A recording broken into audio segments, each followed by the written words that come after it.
propósito del tremendo así batatazo en el rating que hizo esta teleserie llamada Moisés, a propósito de este gran héroe, patriarca bíblico, la mayoría de las personas piensan que el momento cúlmine de esta historia que relata el Éxodo termina cuando abren el Mar Rojo.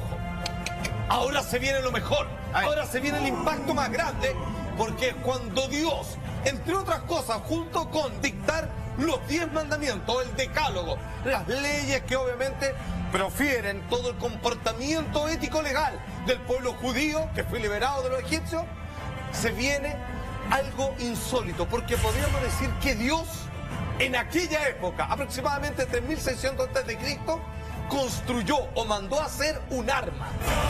Un arma como nunca el hombre en la humanidad jamás ha conocido. Indestructible, capaces de vencer ejércitos de una sola tirada. ¿En serio? Puede abrir mares, puede descargar relámpagos, puede fabricar alimentos, y aquel que no tiene permiso y que tiene la osadía de llegar a tocarlo, muere achicharrado en el acto. ¿Pero qué arma es esa? Ojo, y no solo esta arma existe en el inconsciente mitológico de la Biblia, sino que tú, en los pergaminos mismos, está el instructivo de cómo construirla. Y unos científicos le hicieron, ¿y saben a qué conclusión llegaron? Con tremenda sorpresa. Efectivamente, lo que hace esto es un arma. Y que en la antigüedad, al no saber manipularla, podía destruir a muchas personas. Incluso varios judíos murieron por manipularla indebidamente. La figura de... El arca de la alianza. Ahí está el arca de la alianza. Es la misma para todos, ¿no? Hay registro, hay dibujos de ella, se basan en una descripción, alguien la vio. Absolutamente. Lo que pasa es que está perfectamente descrito en la Biblia cómo debe construirse. Medidas, materiales, incluso los dos querubines o arcángeles en realidad, sí, que están apoyados ahí arriba. Atención. Bueno, ahora cualquier cosa, para gente, como te decía, no todos pueden tocar el arca. Acuérdense que Moisés baja del monte Sinaí con los 10 mandamientos. Los judíos estaban de juerga, pese a que lo habían liberado, ya estaban haciendo un becerro de oro, que a la pura cagada Dios se enojó, destruyeron los 10 mandamientos, les cayó rayo a todo el mundo, y al final dijo, ya, recogemos los pedazos, se vuelve a establecer este decálogo, las leyes, las tablas de la ley, y las guardan en este cofre mágico, conocido como el Arca de la Alianza, que iba a guiar a las huestes por el desierto, venciendo a todos los ejércitos. Ahora, como decía, no todos podían tocarlo. Y aquí tenemos la primera pista de realmente cómo era y quiénes podían manipularla. Atención. A ver. La alianza era un contrato entre Dios y los israelitas. Seré vuestro Dios y os protegeré si observáis mis mandamientos. Los términos del trato con Israel debían ser guardados en una caja, el Arca de la Alianza. El arca fue construida a imagen y semejanza de lo que se entendía entonces por un arca celestial. Medía 2 codos de largo, 1,5 codos de ancho y 1,5 codos de alto. O sea, el arca era aproximadamente una caja rectangular de 1 metro por 1,5 metros. Debía estar recubierta de oro por el exterior y por el interior, y tenía 2 anillos de oro en sus 4 ángulos. Se llevaba con 2 barras de madera que pasaban por los anillos. Estaba mandado que las barras nunca debían salir de los anillos. La tapa estaba hecha de oro, y en cada extremo había un querubín o ángel de la guarda con alas. Es precioso, maestro. Maestro, sin ánimo que me moleste, que las películas, que me son su único referente de vida. Mi único referente de vida, ¿ya? Indiana Jones. Por supuesto. Sí, la primera película de la saga, Los Cazadores del Arca Perdida, que cuando uno chico decía, oye, el arca no hay que fome, no, en el Arca de la Alianza. Que ojo, parte de la historia indica que el que más persiguió, el que más trató de poseerla fue Hitler. Sí, claro. Porque sabía que era un arma indestructible, que con eso podía vencer, digamos, a todos los ejércitos enemigos por donde quiera que pasase. Pero es como una especie de mito si existe o no existe no, todavía. sí existe. Pero todavía hay gente que duda de su existencia. Dicen, no, ¿Dónde esto es está? la verdad, ¿dónde está? Nunca nadie la veo. Es verdad, lo que pasa es que fue pasando por distintos reinos, Salomón la guardó por un tiempo y vamos a decir dónde posiblemente estaría hoy día tremendamente muy bien custodiado. A ver, señor director, ¿le podemos ver una imagen entonces para que nos quede claro cómo sería la imagen de esta Arca de la Alianza? Sería algo más o menos así. Atención, las 2 barras de madera, que era parte de la ordenanza del mismo Dios, era que solamente se puede tomar por ahí. ¿Saben qué? Aquí viene algo ya bastante extraño. Fíjense que cuando Dios por primera vez le habla a Moisés y le dice, tú te vas a regresar a Egipto y vas a liberar a mi pueblo, y que es una parte muy bonita, le dice, oye, cuando me digan cómo te llamas, cuál es tu nombre, Dios, dile, yo soy el que soy. Nada de weá. Sí, o sea, yo soy todo, porque yo no tengo nombre. Como Banksy. A la mierda. Pero le dice una exacta, pero le da un tip, Dios, le dice, sácate las sandalias y ven hacia mí a pies descalzos porque está en Tierra Santa. De hecho, todos aquellos, los únicos que tenían permiso a manipular el arca y que tenían que tomar primero las partes de madera antes de paparla, tenían que andar con pies descalzos. Bueno, aquí viene una cosa genial. Se descubrió que dijeron, alguien dijo, a ver, hagamos esto a escala, digamos, no lo vamos a hacer, salir medio carósimo, weón, con todo el oro, weón. Ni en Dubái se la tiran todo. Hagámosla de fantasía. Hagamos así la escala, la versión Harto cara la cajita. Hagámosla de alpaca. Con ese tipo de madera, no enchapada en oro, sino en oro, ¿verdad? Le ponen estas cubiertas. Esta cuestión agarra dos propiedades. Porque a través del arca, cuando se metían los sacerdotes, junto con Moisés, hablaban con Dios directamente, se escuchaba la voz. Cuando uno genera eso, se provoca un efecto radio. O sea, eso capta señales de carácter radial. Y lo segundo es que eso genera una estática de electricidad que se carga en sí mismo, que va a generar hasta 25.000 voltios. Entonces, aquellos que la tocaban sin permiso y que andaban con sandalias, le pasaba lo mismo que cuando uno se baja del auto y le manda el medio chispazo, solo que 25.000 voltios de un solo tortazo. Entonces quedaba quemado por dentro por corriente continua. O sea, Dios mandó a hacer algo tecnológico. O sea, mandó a hacer algo con propiedades físicas. Perdóname, la pregunta está de cajón. Maestro, dígala. ¿Dios mandó a hacer esto o fueron los extraterrestres? Yo la dejo ahí dando bote nomás. Pero Dios debe hacer milagros por sí solo. No necesitaría tener aparatos de carácter con características físicas. ¿Somos descendientes de Dios o somos descendientes de los extraterrestres? Hay tantas preguntas. Buena pregunta. ¿Quién podía tomar esta cajita? Moisés y algunos pocos sacerdotes sí que cumplían con lo siguiente. Mira. Se consideraba que el Arca de la Alianza era muy poderosa porque era el lugar de encuentro entre Dios y el hombre. Por eso debía ser llevada con 2 barras para que no fuera socada. Ciertas personas podían llevar el arca y esas personas eran sacerdotes ordenados. Aarón, el hermano de Moisés, y sus hijos eran por supuesto sacerdotes. Era un trabajo de prestigio, pero tenían que saber lo que se hacía. Mientras era transportada, el arca debía estar cubierta con un paño para que no pudiera ser vista. Tenían órdenes estrictas de no retirar el paño para no mirar el arca. Bueno, no, si es la cagada, espérame. El arca agarra un protagonismo en el resto de la historia del éxodo de ahí para adelante, desde las ruinas de Jericó, por ejemplo, cruzando mares. Y hay algo que no es menor. Había gente que se peleaba, mataban gente. Claro, de hecho, ahí hay un par de momentos en donde el ejército enemigo eran 2.000. Y ellos, digamos, bueno, eran un montón, pero los que tenían capacidad de soldar eran muy poquitos. Y al final ellos venían de ser esclavos. Entonces Dios les decía, no, mándate unos 50 nomás. Así no, pero bueno, los otros son 2.000, nosotros somos 50, compadre. Anda con el arca. Bueno, dicen que llegaba, luego invocaba rayos, bueno, y en un segundo era así como Saurón. Señor de los Anillos, y ¡pah! Así le pegaba una barrida y cagaban todo. Claro que, bueno, el Dios del Antiguo Testamento cagaban hombres, mujeres, niños, no estaba ni ahí, weón. Así que, ¿cachai? Pasaba arrasando con todo.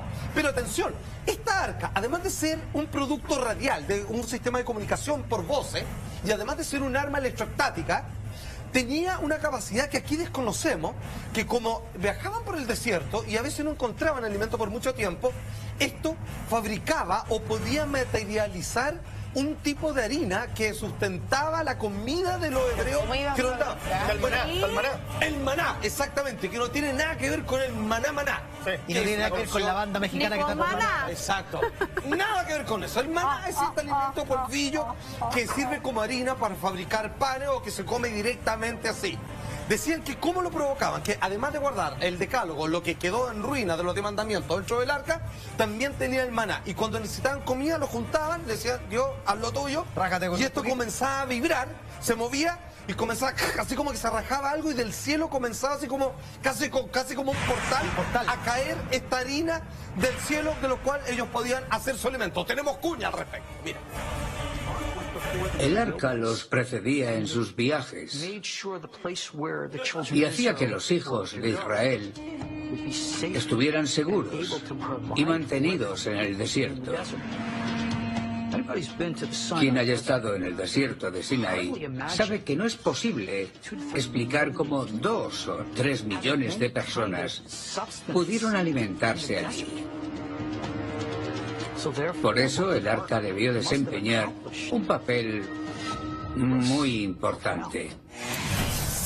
Ya, ok. Qué buena. A ver, era un arma, hacía alimento, era una radio, tenía electrostática capaz de matar a cualquiera que la tocase sin permiso, por cierto, a menos que tuviera los pies descalzos y algún número muy selecto de sacerdotes. Por otra parte, fíjense que en algún momento, siendo que antes ya Dios, con su aliento milagroso, había abierto el Mar Rojo, en algún momento llegan al río Jordán, que es citado, digamos, en tantas canciones evangélicas. Bueno, llegan ahí y dicen, ¿qué hacemos? Estamos en un encrucijada. Para allá está el río Jordán, no lo podemos atravesar, tenemos que esperar que cambie de estación para ver si podemos crear unas balsas, botes. Dijo, compadre, ¿para qué les paseo un arca? Pónganla al frente, díganle que necesitamos pasar y el arca comienza a hacer lo suyo. ¿Saben lo que hizo el arca frente a la vista de todos? Secó el río Jordán de una. Dice que empieza a vibrar el agua, aquí donde están otros textos que no están en las Biblias convencionales, que comienza a vibrar el agua y se chupa así, y queda seco el río Jordán y pasa por el río desierto completamente. Parece. No. Bueno, entonces hace una cosa realmente increíble. Ahora, ¿secó realmente el río Jordán el arca de la alianza? Según algunos crédulos y seguidores, obviamente, de los Antiguos Testamentos, absolutamente que sí. Mira.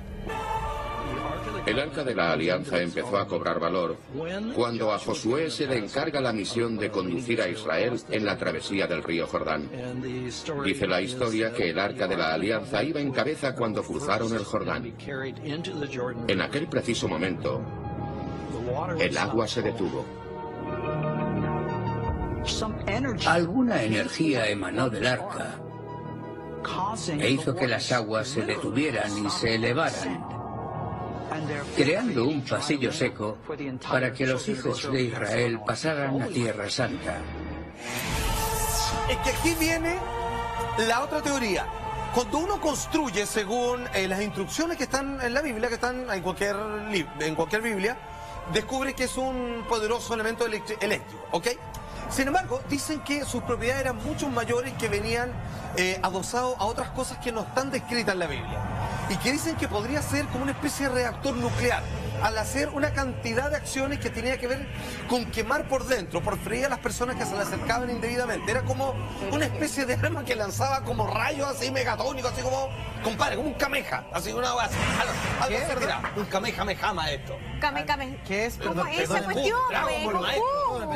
Yo veía Ángel, la niña de las flores. La pequeña Lulú, Ángel, Candy. No, grande Dragon Ball, compadre. Ahora Dragon Ball Z Super está como nunca. Ya. ¿Qué es lo que pasa? Que además de creerse que un artefacto nuclear se necesitaban ciertas vestimentas que parecían protegerte producto de la radiación. Primero, vamos a la teoría de que esto sería como una especie de central nuclear en miniatura. Atención. Donde aparecía, la gente moría repentinamente. En mi opinión, no era más que un contenedor que alojaba un artefacto nuclear de alguna clase.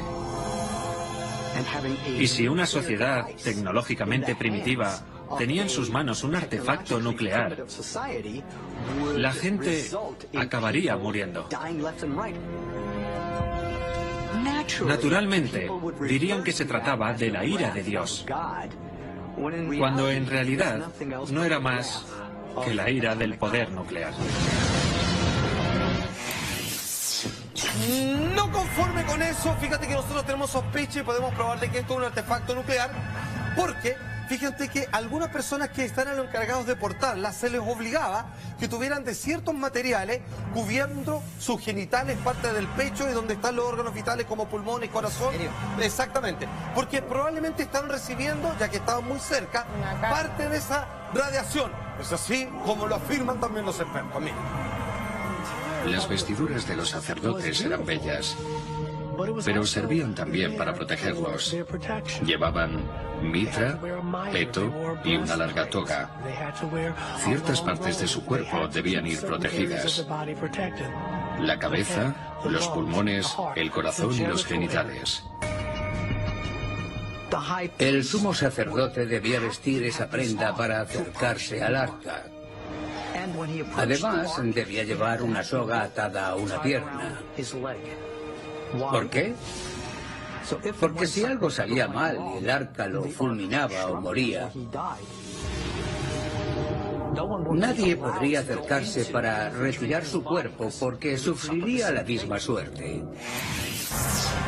Ahora, como yo les decía... Qué miedo acercarse. No, tremendo, claro, los que tenían permiso nomás. Ahora, si bien como decía la película Los cazadores del Cabardía, Hitler, que estaba muy interesado en los artefactos religiosos que pudieron ser como arma, al menos consiguió uno, que fue la lanza, con que finalmente se le da muerte a Jesús, ¿cierto?